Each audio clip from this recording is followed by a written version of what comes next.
ओम नमः शिवाय। दोस्तों, आज की इस वीडियो लेक्चर में हम बात करेंगे चैप्टर सेट्स के बारे में। ये क्लास 11 का पहला चैप्टर है और बहुत ही इंपॉर्टेंट चैप्टर है। यदि आप सेट्स को समझते हैं तो नेक्स्ट चैप्टर आपका रिलेशन एंड फंक्शन भी तो आपका क्लियर हो जाएगा। मैं आपको हर एक एक चैप्टर को जो है सीरियल वाइज में बताऊंगा, हर एक कॉन्सेप्ट को बताऊंगा ताकि कहीं भी आपको दिक्कत नहीं जाएगा। राइट, तो चलिए स्टार्ट करते हैं चैप्टर सेट्स के बारे में। देखिए, चैप्टर सेट्स बहुत ही इजी चैप्टर है। ठीक है, पहले हम सेट के बारे में समझते हैं। क्या सेट होता क्या? मान लीजिए कि आपकी मम्मी आपको ये बोल दी कि आप मार्केट जाओ और कुछ सब्जी खरीद के लाओ, तो आप क्या करोगे? एक लिस्ट बनाओगे। आलू, टमाटर, बैगन, भिंडी, करेला, इन सब की आप लिस्ट बनाओगे और मार्केट से सब्जी खरीद के ले आओगे। तो आपने सिर्फ और सिर्फ किसकी लिस्ट बनाई? सब्जियों की लिस्ट बनाई। राइट, मान लीजिए कि आपको शॉपिंग करनी है, कपड़ों की शॉपिंग करनी है, तो आप क्या करोगे? टी शर्ट खरीदोगे, जीन्स खरीदोगे, शर्ट खरीद सकते हो, है ना, पैंट खरीद सकते हो। तो सिर्फ कपड़ों की ही लिस्ट बनाओगे। तो सिर्फ यहाँ पे हम कर क्या रहे हैं कि एक स्पेसिफिक कैटेगरी को हम यहाँ पे सेलेक्ट कर रहे हैं।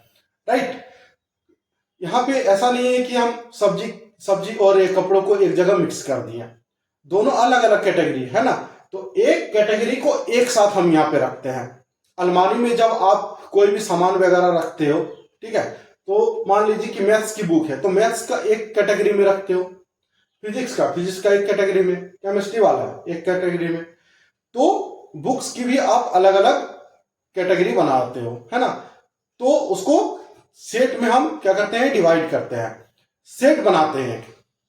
तो सेट एक चैप्टर है, पहले हम डेफिनेशन देख लेते हैं। सेट होता क्या? Set is a well defined collection of objects. Well defined word का मतलब ही होता है कि आपने कैटेगरी वाइज जो है उसको अलग अलग किया हुआ है। ठीक है, इसका मतलब होता है well defined collection of objects. बोलो, मेंबर्स बोलो या फिर एलिमेंट्स बोलो, है ना। आपने जो अपनी सब्जी खरीदी थी, ठीक है, उन सब्जियों को जो है आपने एक लिस्ट बनाई, तो वो आपके क्या हो गए? ऑब्जेक्ट्स हो गए। एलिमेंट्स बोलो या फिर उसको क्या बोलो? मेंबर्स बोलो। मान लीजिए कि आपके आप जहां पे पढ़ रहे हो उसमें उन सारे स्टूडेंट्स का लिस्ट बनाना है जो कि मार्क्स 90 से अबव लाए हैं। तो उन सारे स्टूडेंट्स का लिस्ट आप कैसे बनाओगे? जिसकी मार्क्स 90 से अबव आई है ना। हो सके दो चार स्टूडेंट्स होंगे, उनका ही नाम आएगा। तो इसमें हमने क्या किया? कंडीशंस को स्पेसिफाई किया है।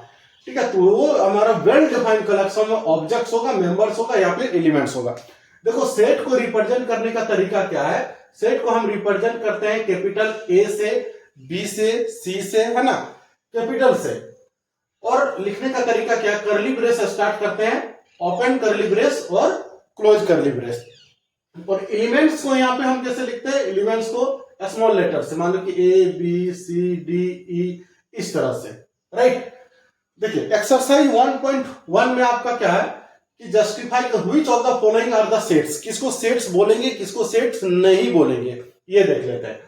बोल रहा है कि पहला क्वेश्चन है कि the collection of the all the months of a year beginning with the letter जे।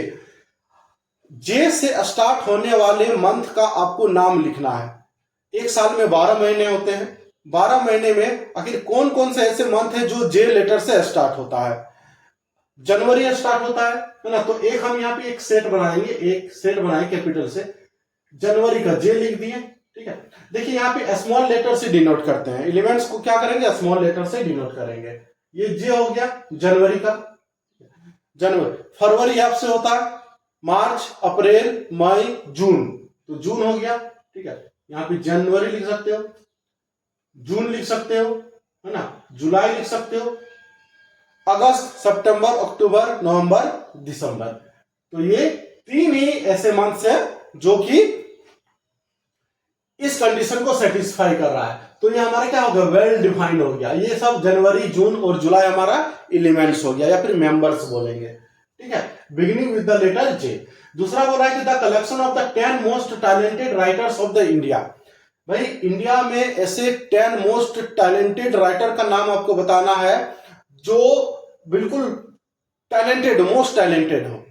ठीक है, हो सके हम 10 गो का नाम हम गिना दिए, आप हो सके कि दूसरे 10 मोस्ट टैलेंटेड राइटर्स का नाम आप बताओगे, तीसरा बंदा कोई और बताए, कुछ और नाम लेगा, तो इसमें क्या होता है कि विवाद हो जाता है। जब एक दूसरे विवाद हो जाए, ठीक है, स्पेसिफिक ना मिले, तो वो सेट्स कभी भी नहीं होगा। हम कुछ और बता रहे हैं, दूसरा बंदा कुछ और राइटर्स का नाम बता रहा है, तीसरा बंदा कुछ और राइटर्स का नाम बता रहा है, तो एक बिल्कुल स्पेसिफिक नहीं हो रहा है, तो वो हमारा सेट नहीं होगा। ठीक है, जब हमारा विवाद हो जाएगा, ठीक है, अलग अलग आंसर आएगा, तो वो हमारा सेट नहीं होगा। तो ये हमारा सेट नहीं है। ठीक है, नॉट ए सेट, राइट। बोल रहा है कि थर्ड में, a team of the 11 best cricket batsman of the world. World का आपको बताना है कि 11 बेस्ट क्रिकेट बैट्समैन आपको बताना है।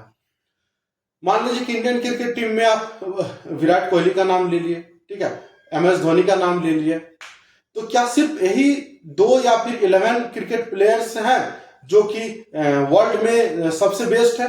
और भी तो क्रिकेट प्लेयर्स हो सकते हैं, सिर्फ 11 ही तो नहीं हो सकते, कुछ और हो सकते हैं। मान लीजिए कि 11 प्लेयर्स का नाम हमने एक लिस्ट बनाया, ये बेस्ट प्लेयर है, किसी और ने जो है 11 प्लेयर्स का लिस्ट बनाया जो उनके मुताबिक हो, है ना, तो इसमें भी हमारा क्या हो रहा है, 10 बेस्ट प्लेयर जो है, 10 बेस्ट प्लेयर का नाम बिल्कुल स्पेसिफिक नहीं है ना, अलग अलग भी हो सकते हैं, हर एक के मत के अनुसार बैट्समैन का नाम अलग अलग हो सकता है, इसलिए ये सेट नहीं होगा। देखो मैं एक तरीका बता रहा हूं जिससे पता चल जाएगा कि कौन सा सेट नहीं है। जब भी मोस्ट वर्ड का लिखा हुआ रहेगा, मोस्ट, ठीक है, मोस्ट या फिर बेस्ट, तो ये सब सेट नहीं होगा, राइट। बेस्ट और मोस्ट, यहां पे मैं लिख देता हूं, मोस्ट लिखा हुआ रहेगा, बेस्ट लिखा हुआ रहेगा, तो नहीं होगा। मान लीजिए कि आपको बोलेगा कि 5 ऐसे बेस्ट ब्यूटीफुल एक्टर का नाम आपको बताना है जो कि पूरे वर्ल्ड में हो। आपने किसी कैटरीना का नाम ले लिया, दीपिका पादुकोण का नाम ले लिया, ठीक है, आलिया भट्ट का नाम लिया, किसी, लेकिन दूसरे के लिए हो सके ये मोस्ट ब्यूटीफुल ना हो, है ना। मिस वर्ल्ड या फिर मिस इंडिया में देखते हैं कि जो सांवली कलर की लड़कियां होती है वो भी मिस वर्ल्ड वगैरह बन जाती है, वो भी तो सुंदर है ना। तो यदि बेस्ट और मोस्ट वर्ड आ जाए तो वो हमारा सेट नहीं होगा। क्लियर। नेक्स्ट देखते हैं, the collection of the all boys in your class.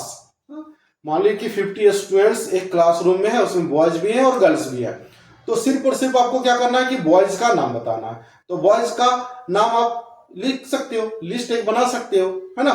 तो ये हमारा एक सेट होगा। सेट को आप यहाँ पे डिफाइन कर सकते हो, मान लीजिए कि B1, B2, B3, है ना, इस तरह से हमारा सेट बनेगा। जितने भी एलिमेंट्स, जितने भी बॉयज आपके सेट में आ सकते हैं। क्लियर। चलिए अब नेक्स्ट पॉइंट देख लेते हैं, 6 नंबर।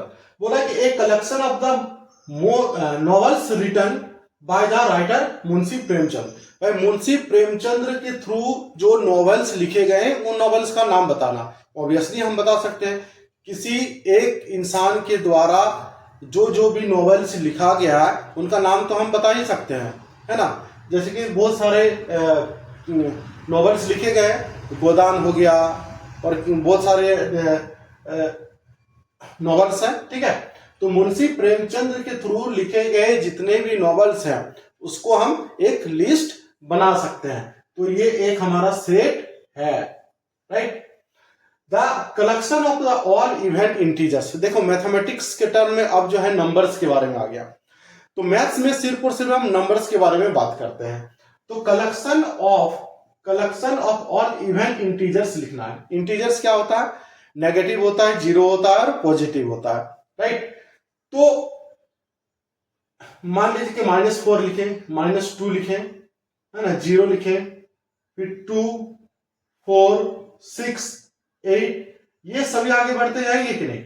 नेगेटिव नंबर भी हम ले सकते हैं, 0 भी ले सकते हैं और पॉजिटिव इवन इंटीजर्स भी ले सकते हैं। यहाँ पे बोल रहा है कि इवन इंटीजर्स हमको बताना है, इवन इंटीजर्स के बारे में बोल रहा है, तो नेगेटिव भी आ जाएगा, 0 भी आ जाएगा और पॉजिटिव भी आ जाएगा।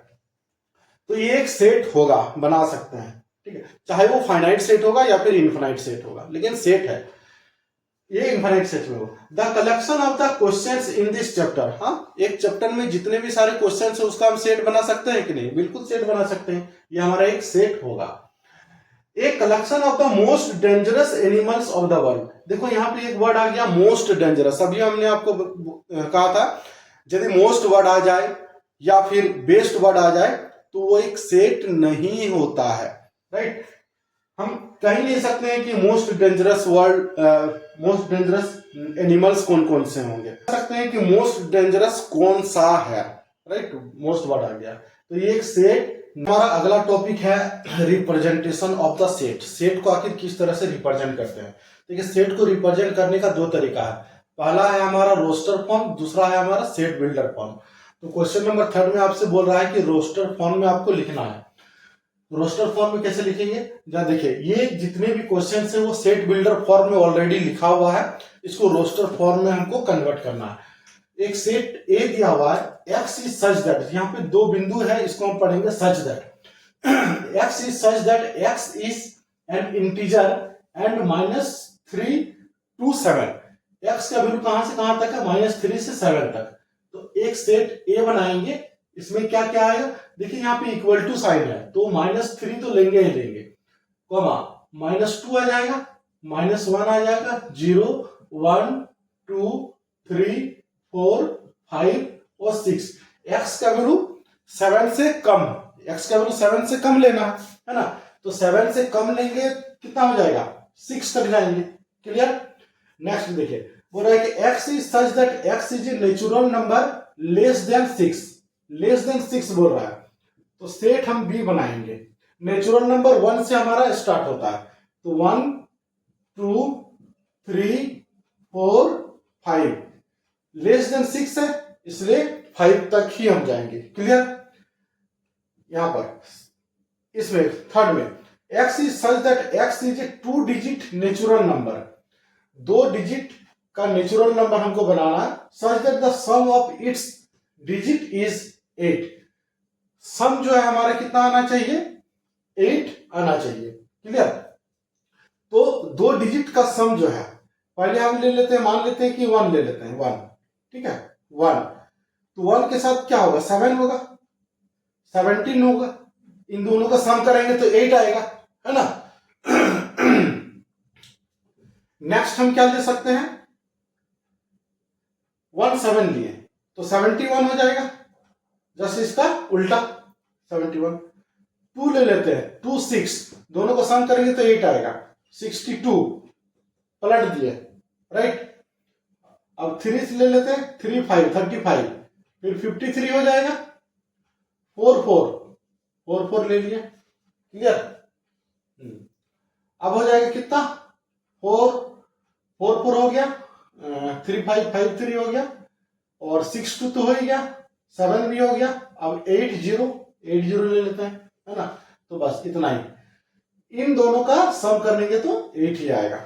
डी में बोल रहा है कि x is such that x is A prime number which is divisor of 60। Divisor of 60 मतलब 60 को काटने वाले कौन कौन से नंबर है, डी। यहां पे हम क्या लिखेंगे, देखो इधर प्राइम नंबर हमको चाहिए, प्राइम नंबर क्या होता है 2 3 5 7 11, तो पहला जो नंबर होगा वो क्या होगा 2 होगा, 2 60 को पूरी तरह से डिवाइड कर देगा, 3 हो जाएगा डिवाइड कर देगा, 5 भी हो जाएगा, 7 नहीं काटेगा, है ना, 11 11 भी नहीं, है ना।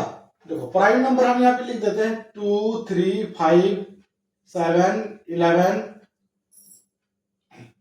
हो गया, 17 हो गया, 19 हो गया, 23 हो गया, right.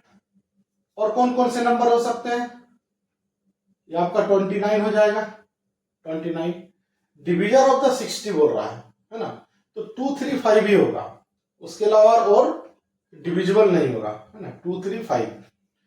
The set of the all letters in the word trigonometry, trigonometry में कितने सारे लेटर्स हैं उसको लिख लेना, सिर्फ टी लिख दिए, are I G O, repeat नहीं करना,